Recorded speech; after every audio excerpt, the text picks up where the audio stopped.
Hi everyone, I'm Rose Martin and we're right around the corner with Lee Smith. Yes, she's a founding fellow for the Duke Center of Documentary Studies. Duke Center of Documentary Studies, but she's also a gutsy gal from Grundy, Virginia. And boy, she was selling stories at the age of 9 for a nickel a piece.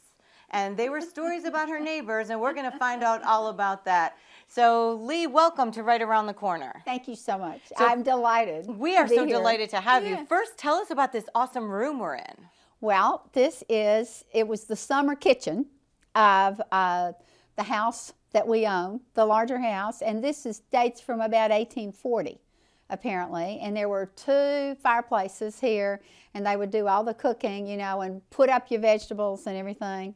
And from the summer, and then cook here and take it in the big house and so on. So it's a very, very old little house, and I love the feeling of it, especially because I like to, you know, work with historical subjects and, you know, have done a number of those kind of books. And I also feel so removed, you know, from my whole century and my town and everything, my family, when I get out here. You know, it's only about 10 feet from the actual house, but I think it's important when you're trying to write to get a little distance from your real life. And you've just preserved it so beautifully to have this historic space. It's really special for us to be in here chatting with you. Well, I'm so glad you chose this space because it's my, you know, it's my space. It's where I write all my first drafts. So.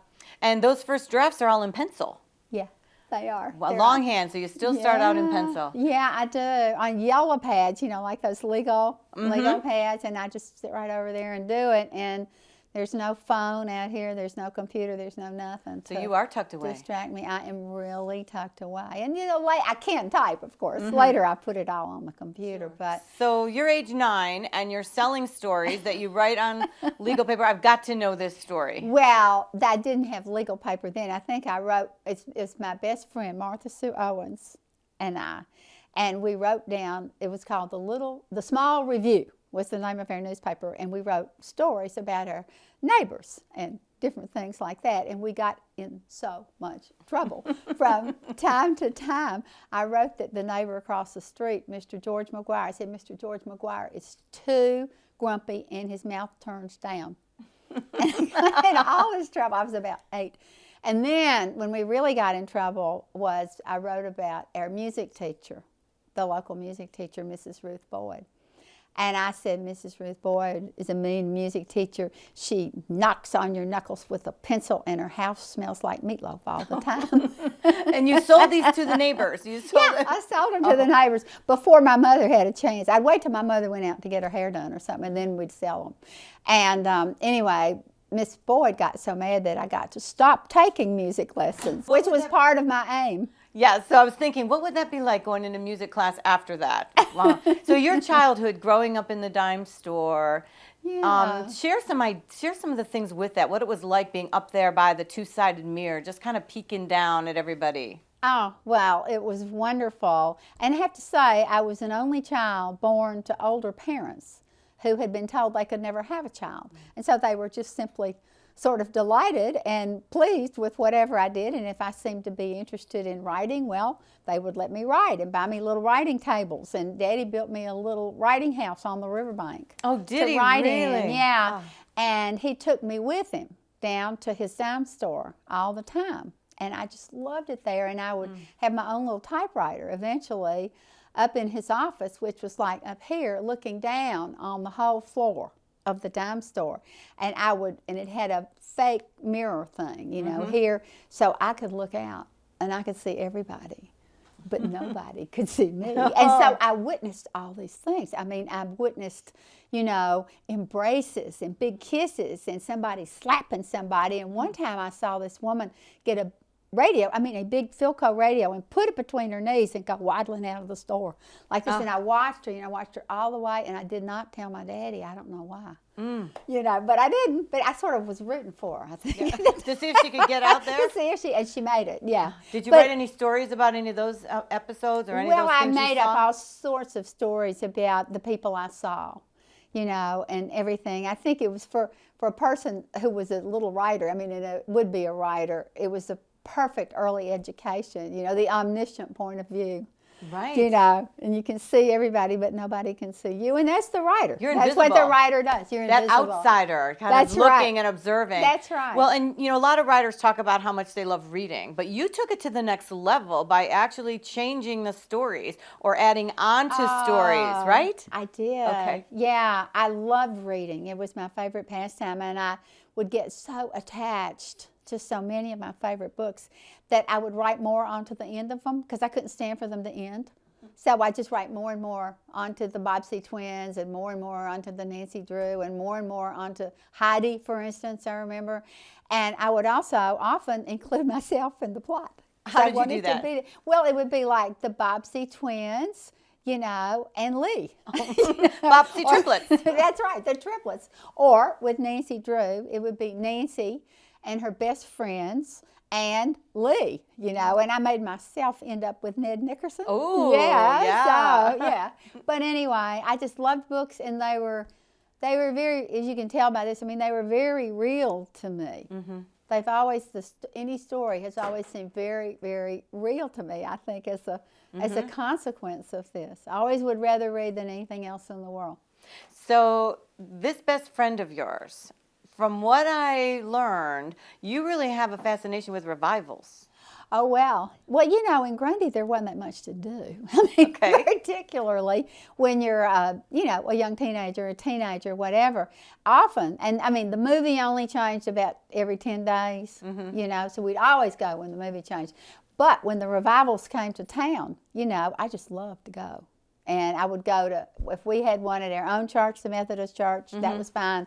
But then I particularly loved to go to those more charismatic churches, you know, where people would holler out and fall down and all this kind of thing. And so that was the big drama going on. And so to my mind, I've always had that kind of attraction. Finally, I rededicated my life so many times that my mother told me that I was really embarrassing her. And this is a nice girl does not rededicate her life at the drop of a hat.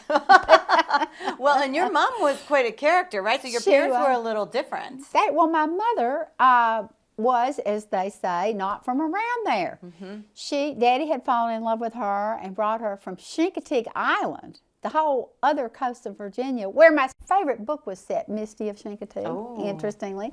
But anyway, had brought her all the way from Chincoteague to Grundy, where she was a home economics teacher and loved Grundy and stayed, you know, for the whole rest of her life. But still, she was an outsider.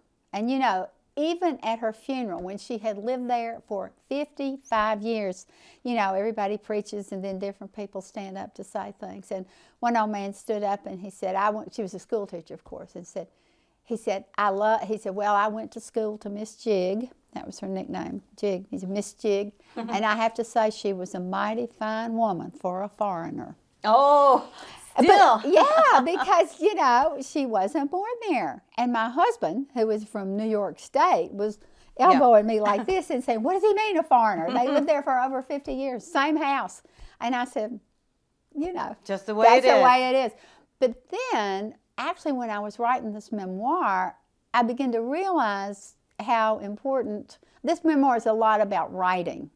And I began to realize how important Mama's version of things was, and how important the fact that she was an outsider was, maybe, to me becoming a writer. Because, you know, if you're right in the middle of things, you don't notice them. They're just always that way. But her being an outsider, she would just remark on things people said or did, and she could tell a good story. She was hilarious. It sounds like your family were all great storytellers. They were, but she noticed things that the rest of them, you know, just kind of took for granted. And I think she was one of the reasons, because you have to be able to notice the story. It's always there, but you don't always hear it. You don't always see it. So. That's a great point. I'm curious about her a little bit, sending you away for lady lessons. You were a little tomboy to start out. I was, totally a tomboy. I mean, I ran those mountains like a little animal. We all did. After school, we would just go up in the hills, you know, swing on grapevines, play all kinds of Indian games and every kind of thing. And then they'd ring the big bell to call us back for, you know, call us down for supper. My whole neighborhood went up in the mountain. And I just loved it. And my mother said, you're just like a wild animal, just like a little wild animal. But I was a tomboy. And so she sent me to Birmingham, Alabama every summer for maybe 4 years, 4 or 5 years, for 4 years, I think, for lady lessons. Okay. From my Aunt Gay Gay, who was a famous lady in Birmingham, Alabama. And she would teach me such things as, manners and how to walk in little tiny heels and, how to order from a menu and don't sit like that. Don't cross those legs. No elbows on the no table. No elbows on the table, and all this kind of thing. And so, yeah. So Did you I come was home getting, and practice? No. Oh, no. I came home and took off for the hills. Oh, how fun. What a great childhood, though. But it was interesting. And it was another little cousin of mine from South Alabama came for the lady lessons, too. Oh, so you got to do it And when I together. was on the book tour for this book, Dime Store, she came when I was in Birmingham. And this event was held at the Shades Mountain, whatever it was, country club, the club, as they call it, which is where we used to go and learn how to eat, little things and what a club sandwich was and all that. And there we were, at our ages, reminiscing about the lady lessons. I said, "Did they take for you?" And she said, "No." Oh, what a great story. Yeah. Growing up as an only child with parents who were obviously different, but yet you were in the dime store. Did you have any jobs when you were a young person in the store? Oh, yeah. Well, of course, when I was little, they just humored me by telling me I had a job, and I got paid nickels or whatever. But I was in charge of the dolls. Oh. And so I worked with them, and I would dust them, and I would, fix their frocks and so on. And then I would make up, of course, long stories about each one of them. I named each one of them. And each one of them had 3 names, like Mary Elizabeth Barnhart or something, because all my cousins had 3 names. All the ones that would come, Martha Vickers Bruce, everybody had 3 names. I had 3 names, Lee Marshall Smith. So the dolls had 3 names. And they were, Baby Betsy Black, for instance, or the granddad. And I would make up huge stories about them, where they had come from and where they lived and what they'd done before they got to the dime store and all of this kind of thing. And Christmas was the biggest because they were, and I'd make their arms go like this. Oh. So it's like to hug any little girl that they were going to get, So anyway, and then I also got to go up and just work, quote, with Daddy up in the little store that looked out. I mean, in the little office that looked out over the store. So, What was it like when those dolls were sold? well, I kind of loved it because I thought they were finding a home. I mean, I saw us as a sort of a way station between the lives they had lived up until this Right, time. and you were taking care of them. And I was taking care of them, and so it's like I was running a kind of a boarding school. And that story would continue. And the story would continue, and sometimes I'd make that up too. But Oh, Yeah. how fascinating. it was fun. So there were some times growing up, though, I know your parents had suffered from some mental illness, Yes. and they weren't always around. They How was weren't it like dealing with that as a child? Well, I think for any child, that's always puzzling. But maybe it was less puzzling for me because they were upfront about it. I mean, nobody was saying, oh, she's got, I mean, it was like nobody was telling lies about it. If one or the other of them had to be in a hospital, I was told I would be staying with an aunt or uncle. Everything was, out in the open, and it was really, I think, a much healthier way than people who just try to keep the hush hush. But my father suffered from bouts of really bad depression, and my mother from more anxiety and some depression too. So they were both in the hospital from time to time. But in that kind of family, which is a big family, I could be with this aunt or that aunt or whoever, and the whole community would kind of pitch in, to see if I had a ride to Girl Scouts or whatever it was that was going on. And so that really is a wonderful kind of a response, kind of a way to handle it. And you think so often of people whose lives are already sort of isolated. Say they live in an apartment in a city they just moved to, and then they have something like this to come along. Who's there to help? And it's very complicated. So I have spent a lot of my more recent years working, for, the mental illness, for various kinds of things, especially outpatient services, which we have so pitifully few of. Well, So. you were able to be embraced by an entire community was, as a yeah. young girl, and really the stigma of mental illness didn't exist then because they didn't let it exist for you, right? Well, that's right, but it did exist then, and so many were the people who were just sort of, kept at home and never got the kind of treatment they should have, because nobody would admit that there was an illness. So I think we have come some distance now, in trying to erase the stigma of those with mental illness. But, 2 out of every 5 American families is dealing with a really serious mental illness of one kind or another, and the rest of us with the more garden variety. And I think the move, and now you see movies, you see books, you see people on television talking about their depression or their, whatever it may be. And, I think that's healthy. I do great. too. Yeah. I really think Yeah. it's healthy too to bring it to light. Exactly. And you dealt with a different kind of tragedy that was personal to you. And is that part of your advocacy after you lost your son Josh? Oh yeah, yeah. My son Josh was schizophrenic, and this is an illness, that didn't. I mean, we didn't know there was anything wrong with him until the teen years, when he was the summer between his junior and senior year in high school. He went off to the Berklee College of Music. He's very talented jazz piano, just piano player. So he was up there, and he'd been behaving somewhat erratically, but nothing to, raise everybody's alarm. And then while he was up there, he just got so sick so fast. And the onset illness with schizophrenia or schizoaffective disorder is often just maybe the worst part. But so anyway, we brought him home in a straitjacket.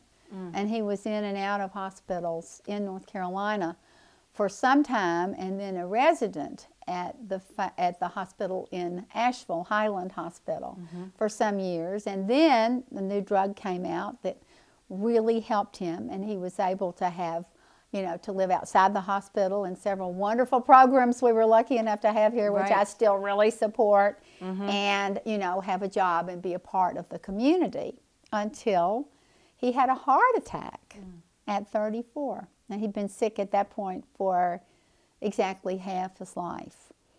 But he had really, he had a fulfilling, he was still playing the piano.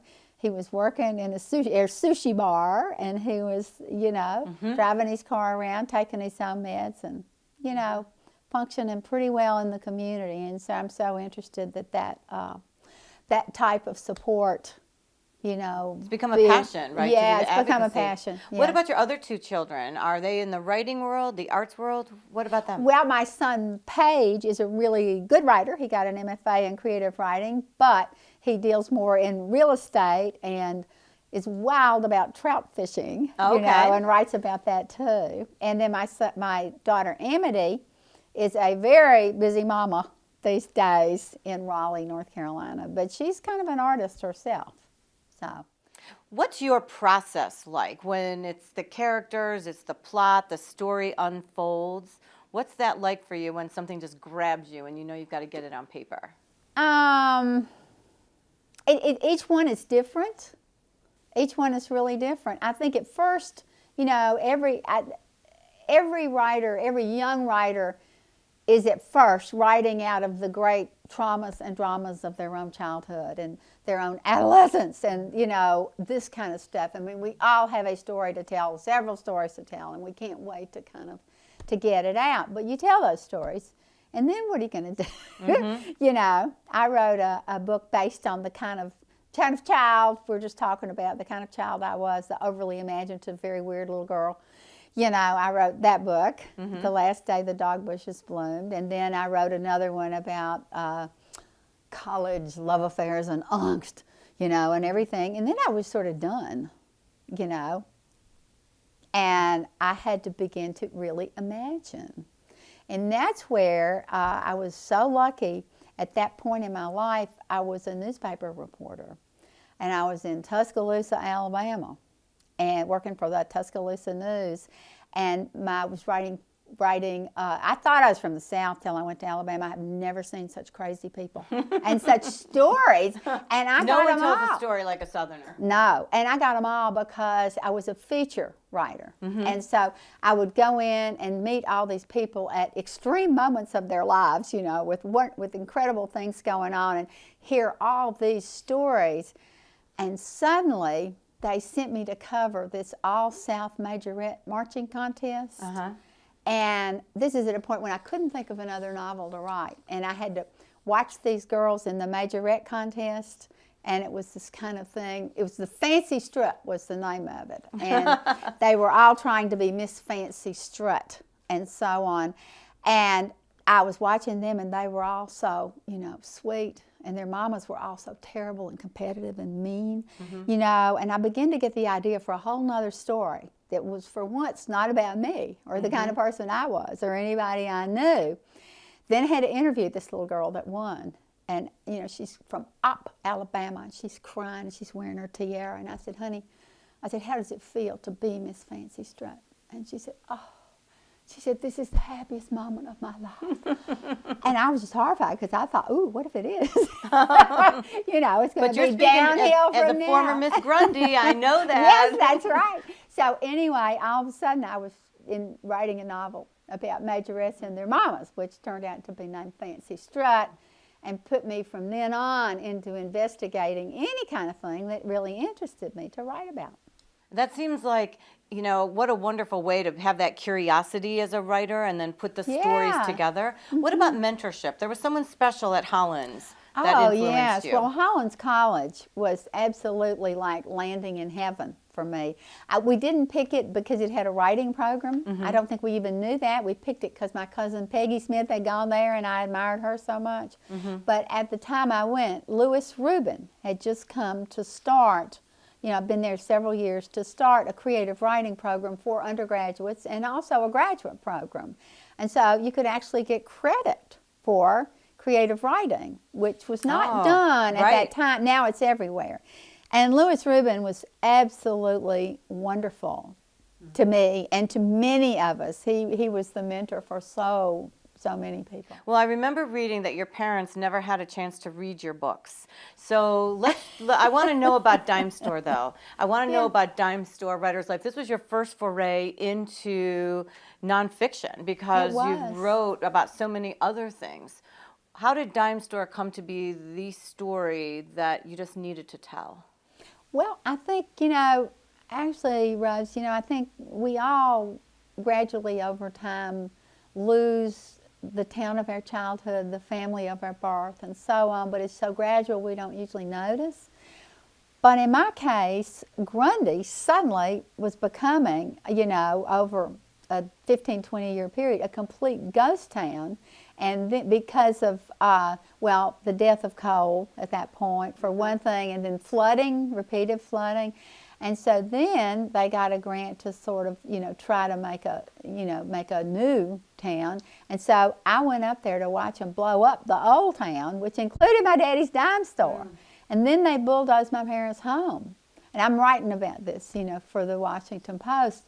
And it was just all I could do to write it all. I was just so galvanized emotionally, so upset. And after the house was bulldozed, the former neighbor sent me that, the knocker from the front door. And I just burst into tears. And all of a sudden, I just started writing nonfiction. Would you read a passage for us? Yeah, I certainly will. Everything just came back to me. And I'm not a visual person. You know, I'm just a writer. And so I was writing it instead of, you know, I don't know, taking pictures. There were no pictures to take. It was gone. Well, that's therapeutic. Okay. Well, yes. Now, what should I read? I think I'm going to read from the end of this one. Okay. This is going to be Easter at the Dime Store. Okay. I'm going to try not to cry. But anyway, okay. It's just, I remember you mark every season so particularly when you're in the store business. You know, because everything is in its season. And this is just a little, this is after my father's death, and he actually died, Rose, on the last day of his going out of business sale. Oh. He did. I was up there. I had been up there for 2 weeks. Actually, Beth Macy came. She was covering the end of the dime store, and that's the first time I met her. She came over to write about it, and I met her then.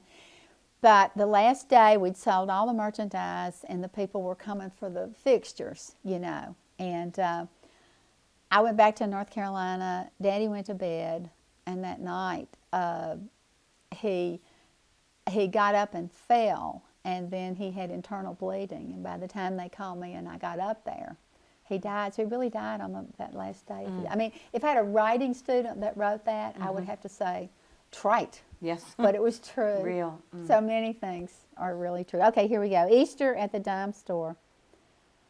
Suddenly I remember a long ago spring in Grundy, one Sunday afternoon, several weeks before Easter. Daddy had taken me down to the dime store with him to help make the Easter baskets, which didn't come pre-made and packaged in those days. Many of the girls who worked in the store were there too, and lots of little chocolate rabbits and lots of candy Easter eggs. The women formed into an informal assembly line, laughing and gossiping among themselves. They were drinking coffee, wearing slacks and tennis shoes. It was almost a party atmosphere. As a helper, I didn't last long. I stuffed myself with marshmallow chickens and then crawled into a big box of cellophane straw, where I promptly fell asleep while the straw shifted and settled around me, eventually covering me entirely, so nobody could find me when it was time to go. "Lee!" I heard my daddy calling. "Lee!"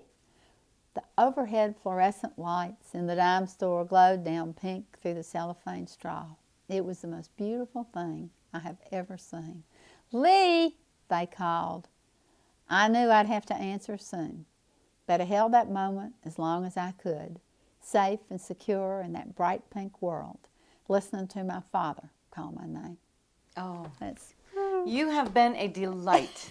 Thank you so very Well, much. thank you for It's been having me. wonderful. I'm delighted. I want to thank Lee Smith so much for inviting us into her home right here for Right Around the Corner and sharing her memoir, Dime Store: A Writer's Life. I'll see you next time, Right Around the Corner.